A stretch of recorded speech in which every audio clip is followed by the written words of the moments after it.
Bueno, son 23 ahora los minutos que han pasado de las 9 de la mañana. Es con muchísimo gusto que vamos a recibir a partir de este momento y vamos a conversar.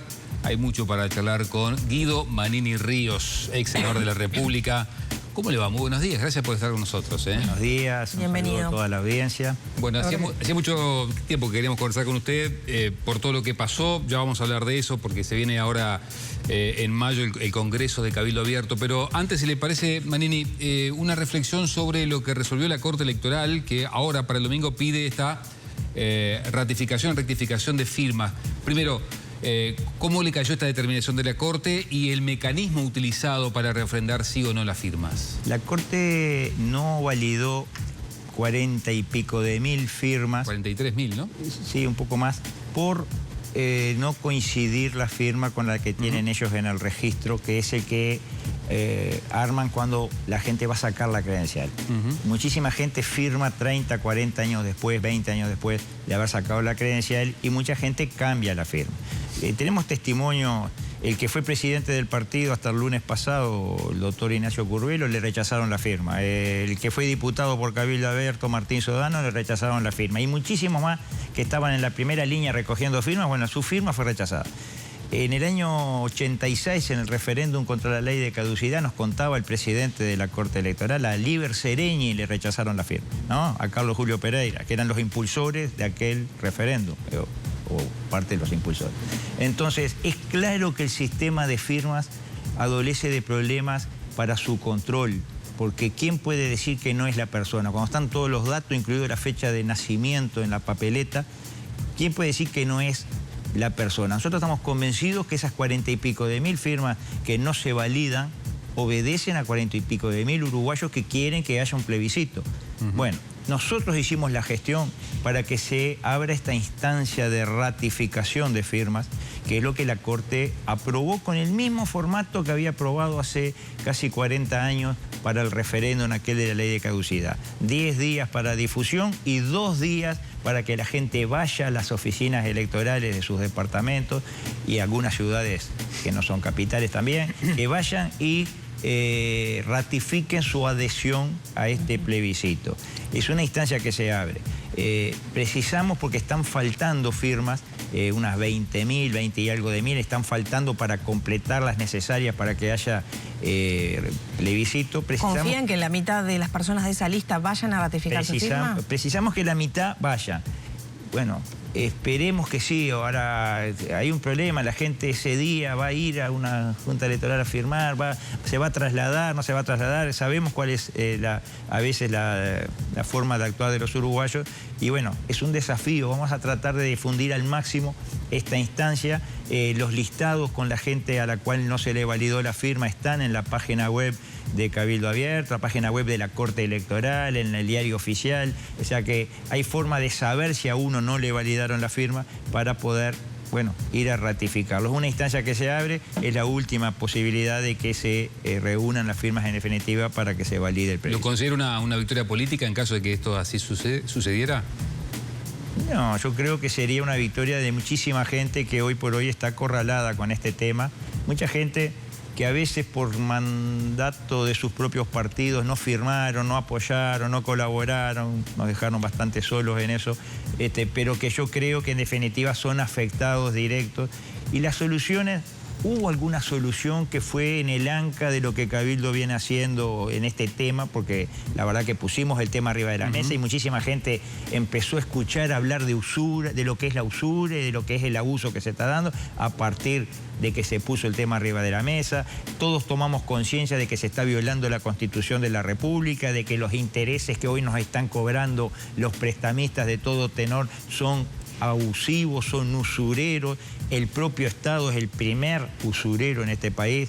Cuando uno se pasa un día en el pago de una factura o en el pago del BPS o lo que sea, es realmente durísimo la forma en que es tratado el contribuyente. Yo creo que esas cosas hay que cambiarlas porque el espíritu de la Constitución es claro, no el espíritu, literalmente dice prohíbese la usura y acá se está aplicando hasta del propio Estado la usura. Bueno, hay que cambiar esta realidad. Yo creo que no sería una victoria victoria política partidaria, sería una victoria de muchísima gente que va a tener una oportunidad de expresarse en las urnas para cambiar esta realidad. Bueno, Manini, ¿qué va a pasar en mayo con el Congreso de Cabildo Abierto? ¿La idea cuál es? ¿Es hacer una autocrítica de lo que fue, digamos, la performance del partido que sufrió una derrota electoral importante en octubre pasado? Sí, sí. La idea es hacer esa autocrítica.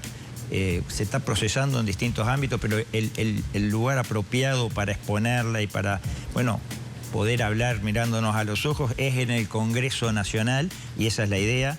Ese día expresar bien los puntos que todos entendemos que afectaron y debilitaron al partido a tal punto de que la performance electoral bajó significativamente, y además implementar cambios en los estatutos del partido que nos permitan actuar con más dinámica, con más homogeneidad hacia ¿En qué se está pensando? Se está pensando en crear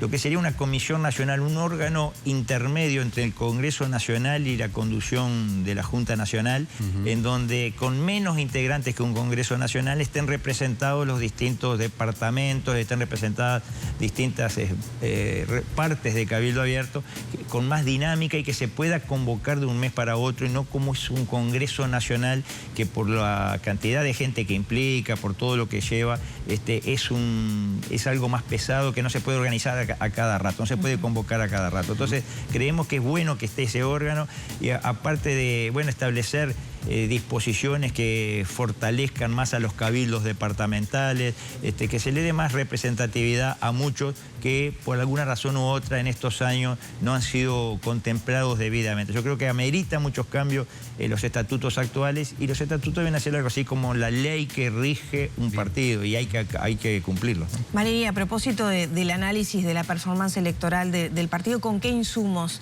va a llegar a ese Congreso Nacional? La pregunta más directa es, ¿le sirvió a Cabildo Abierto formar parte de la coalición republicana? Bueno, uno con el diario del lunes y dado los resultados puede decir que no, pero yo diría que en el año 19, cuando se conforma la coalición republicana, Cabildo Abierto, por seriedad, por responsabilidad y por estar a la altura de la hora histórica que se vivía, no tenía alternativa. Tenía que integrar la coalición republicana y volcar todos sus aportes a que hubiera el mejor gobierno posible, y pusimos gente que realmente se destacó en los lugares en que actuó con seriedad, con responsabilidad. Yo creo que no teníamos otra alternativa. Si hubiéramos hecho lo contrario, hubiéramos dicho la cómoda, ¿no? Yo no participo, yo me quedo en la vereda de enfrente, yo critico, yo tiro piedra. Si hubiéramos hecho eso, yo creo que primero no sería de acuerdo a nuestra forma de ver la política y ver el país. Y segundo, creo que también hubiéramos sufrido un duro castigo del electorado también, me parece a mí. Pero uno hoy puede especular, porque de todas formas el bajón fue grande, el golpe fue grande, y hubo algunas instancias en estos 5 años que llevaron a que en la interna misma de Cabildo se levantaran voces de vámonos de la coalición. Yo recuerdo cuando Cabildo Abierto propuso una ley para ponerle ciertos límites a la actividad forestal en las mejores tierras del país, porque fue eso, ponerle límites que no planten las mejores tierras del país. Y ya se lo presentó de parte de los propios socios de la coalición como que estábamos en contra de la actividad forestal. Mentira. Estamos en contra de que se plante en la vuelta de Cardona, en el litoral, en las zonas que son las mejores tierras del país, como se está plantando, ¿no? Entonces, cuando se aprobó, cuando se trató ese proyecto, fuimos maltratados, digamos, en el Parlamento. Se nos dijo poco menos que íbamos en contra de la propiedad privada, y como el Frente Amplio nos apoyó, poco menos que éramos socios del Frente Amplio, y cosas por el estilo, venido de los propios socios. Cuando se hizo un homenaje al Partido Comunista del Uruguay en sus 100 años, Cabildo dijo, no entramos, no, creemos que no es para estar homenajeando, por distintas razones que expusimos en ese momento.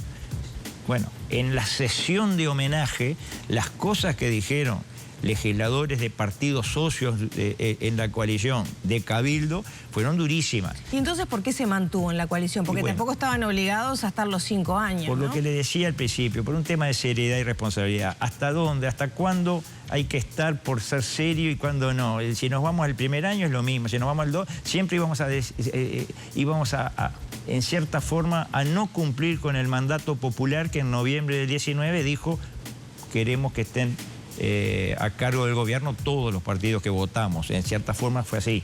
Entonces nosotros entendíamos que no podíamos defraudar a la gente diciendo nos vamos por un tema de coyuntura política, de malestar con determinadas posiciones que tomaron los propios socios nuestros una y otra vez.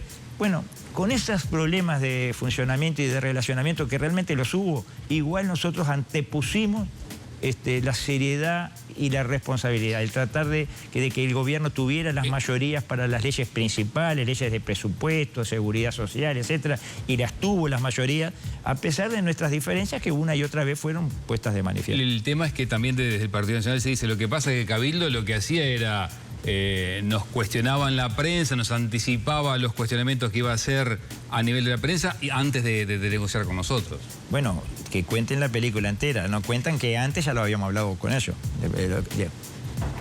Para la opinión pública surge cuando está en la prensa, pero antes las conversaciones se habían hecho, se habían dado, y a veces los incumplimientos, a veces no, generalmente los incumplimientos no eran de Cabildo Abierto. Su relación con la calle Pou no fue buena en todo el periodo. Yo digo que fue correcta, no hay por qué poner otro calificativo. Fue correcta, deferente siempre, pero claramente hubo fricción, hubo tensión. Yo creo que cuando se trató la ley de la seguridad social fue el momento más tenso que hubo, pero hubo muchos momentos no de tensión, de diferencias que quedaron plasmadas en lo que después se mira como un mal relacionamiento. Pero yo diría que hasta el último día, hasta el día de hoy, nuestro trato es deferente y correcto. ¿Usted hoy no volvería a formar una coalición de gobierno con la calle Pou? Yo nunca diría nunca en política, la dinámica política es muy grande. Yo digo, hoy lo que yo digo, Cabildo Abierto es un partido que actúa con independencia, actúa de acuerdo a su impronta, actúa de acuerdo a su forma de ver la problemática de la gente, y eso hace que muchas veces estemos en visiones diferentes. Hay temas a lo largo de estos años que para nosotros son centrales, que ha quedado en evidencia que tenemos visiones diferentes con la calle Pou y con los Colorados y con otros socios del gobierno. Por ejemplo, el tema de las drogas, el tema de las deudas, que hablábamos recién de las deudas, ahí diferencias abismales. El tema de la política de género, ideología de género, la ley 19.580, que genera mucho más violencia de la que frena nuestra forma de ver. El tema de la defensa de la familia, en eutanasia, en otros aspectos hay diferencia con algunas partes de los que eran nuestros socios. Hay seguridad pública. Nosotros hemos tenido varios desencuentros, hemos hecho propuestas permanentemente durante los 5 años, en las propias interpelaciones, sobre todo una muy sonada al ministro Heber. Cabildo Abierto mostró una posición muy crítica de las políticas que se estaban llevando adelante. Tenemos diferencias y por lo tanto esas diferencias, salen a flote, pero eso no implica un mal relacionamiento. También hay diferencias entre los demás partidos y nadie los está acusando de llevarse mal. Son las improntas de cada partido. Bueno, hubo hechos fundamentales, por ejemplo, le iba a señalar como quiebre el pedido de renuncia a Irene Moreira, ¿no? Cuando estaba al frente del Ministerio de Vivienda. Nosotros lo pensamos en aquel momento y siempre que fue tal vez injusta la forma en que se actuó con Irene. Yo creo que de un error que ella reconoció es ir a la forma en que se actuó con ella, que no se actuó con ningún otro ministro de la misma forma, con ningún otro ministro, y vaya si hubo casos realmente escandalosos, y sin embargo la forma de actuar fue diferente. Por ejemplo, ¿cuál es un...? Bueno, el caso Astesiano, el caso Marcelo, hubo actuaciones muy distintas desde el gobierno, y yo creo que con Irene la forma de actuar fue totalmente diferente. Recordemos que esto ocurrió una semana después de que se votó la ley de la seguridad social, que es la ley que generó la mayor fricción, digamos. ¿Fue una venganza entonces, una represalia? Eso conclúyanlo ustedes, yo no lo puedo decir porque pero tampoco me consta. Usted contrapone los comentarios como para inferir eso. Bueno, pero yo digo que hubo un trato injusto y en cierta forma bastante inexplicable. Y bueno, y esa también fue uno de los momentos que generó diferencias, pero yo no quiero volver atrás y poner un dedo en una llaga que aparte no nos conduce a nada. Simplemente digo que hubo diferencias, las seguirá habiendo seguramente, pero también hay que mirar a veces alto, mirar lo que nos une, mirar el interés de encontrarle soluciones a la gente. La gente no puede quedar de rehén de mezquindades políticas o personales muchas veces. Manini, ¿esa acción, por ejemplo, pudo haber tenido su repercusión en la baja votación de Cabildo Abierto? Bueno, probablemente sí, porque aparte fue utilizado después para desprestigiar al partido, para presentarlo como más de lo mismo, son todos iguales, que bueno, probablemente en el uso político que se le dio después a ese hecho, probablemente haya sido uno de los aspectos que repercutió negativamente en la votación del partido. Y lo que pasa es que también, ¿usted no cree, Manini, que usted llegó a tener una amplísima representación parlamentaria, llevó a un partido político que recién nacía a tener varios senadores, varios diputados, tener un ministro estrella en salud pública, pero también llegó diciendo, acá se terminó el recreo, y al final la gente, pasaron 5 años y sintió que el recreo no se terminó nada.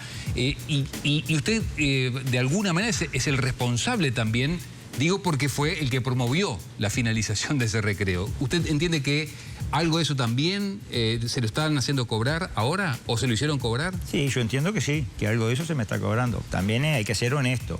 Nosotros hicimos todo lo posible para que se termine el recreo. Desde el primer día estamos proponiendo cosas en materia de seguridad pública que no nos llevaron el apunte.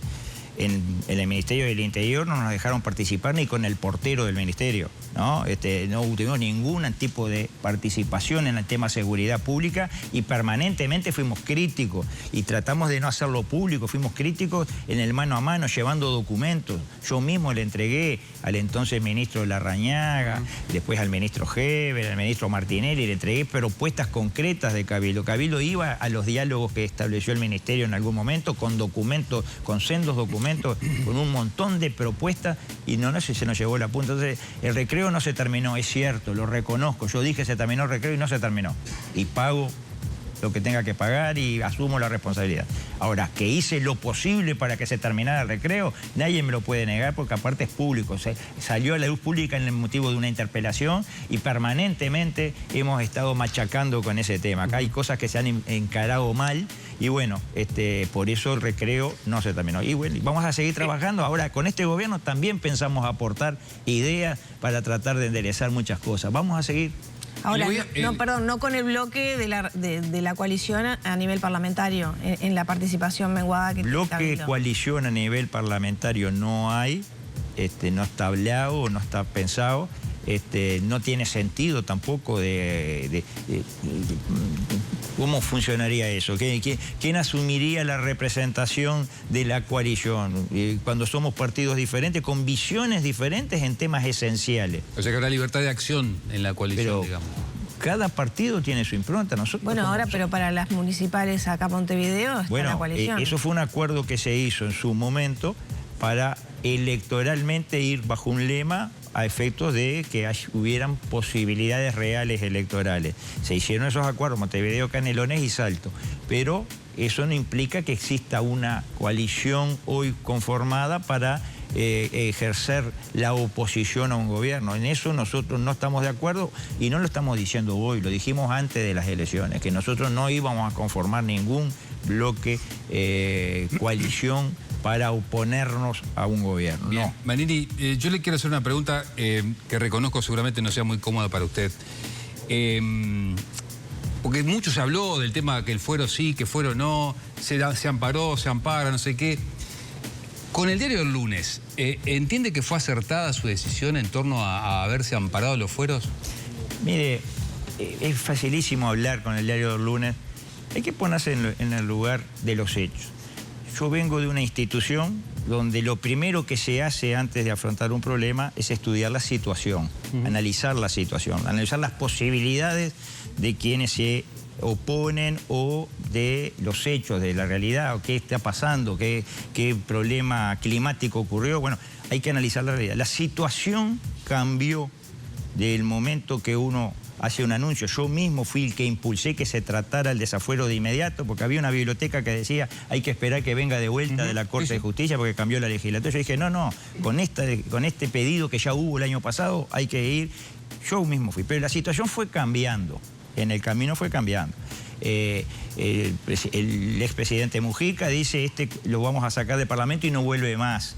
Aparece situaciones en las cuales se destapa que hubo otro tribunal de honor previo que también se había ocultado todo y que no se sabía nada de eso. El presidente Vázquez dice una cosa en un lugar y otra cosa en fiscalía, y el fiscal actúa como defensor. Se van dando una serie de situaciones que claramente notaban que no iba a haber justicia, iba a ser parte de este sesgo político que se le está poniendo a la justicia en determinados temas, que no iba a haber justicia con el líder de un partido que en cierta forma era muy dependiente de ese líder, por lo menos en el año 20.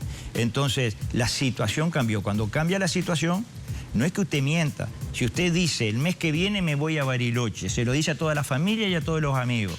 Usted quiere ir a Bariloche, va a ir a Bariloche, pero 15 días antes se le rompe el auto. Cambió la situación, no va a Bariloche. ¿Usted mintió? No, usted no mintió, cambió la situación. No hizo lo que iba a hacer porque le cambió la situación. Fue lo que pasó en este caso. Con el diario del lunes, como usted dice, sí. Y bueno, y dado cómo terminó la performance electoral y todo, tal vez no se hubiera perdido mucho más si uno hubiera ido por el otro camino. Bueno, en aquel momento hubo voces que decían hay que acogerse al desafuero como corresponde, hay que ir a la justicia. Era la idea mía hasta, yo diría, un mes y pico antes de la sesión aquella, en la cual la situación cambió de tal forma que se veía claramente que no iba a haber justicia imparcial. Esa es la visión, lo podrán aceptar, no aceptar, pero eso es la realidad de los hechos. Una cosa es mentir, otra cosa es que cambie la situación y usted tenga que cambiar la decisión. Tengo 30 segundos, mire que si no después tengo dificultades con la producción. Si no hace una buena autocrítica en mayo, Cabildo Abierto, ¿corre peligro de extinción? No, Cabildo Abierto no se va a morir porque... Mire que hay muchos dirigentes que se están yendo ya con la reducción de Bordaberry, parece que muchos... Sí. Hay gente que se ha ido porque indudablemente tendrán otros atractivos y estímulos en otros sectores que capaz que Cabildo no se los puede dar. Pero las banderas que Cabildo enarboló en el año 19 y hoy están tan vigentes como en el año 19. ¿Quién va a defender a los deudores? Los otros partidos, cuando se opusieron tenazmente, se pusieron del lado de los prestamistas. ¿Quién va a defender a los adictos a las drogas que son víctimas de políticas nefastas? ¿Quién va a defender, quién va a proponer volver a cambiar el tema de la forestación en las mejores tierras del Uruguay? Y tantos temas más. Tenemos motivos para pensar que Cabildo no se va a extinguir bajo ningún concepto y al contrario, vamos a recuperar terreno. Muchas gracias por acompañarnos esta mañana. Bueno, gracias a ustedes. Gracias.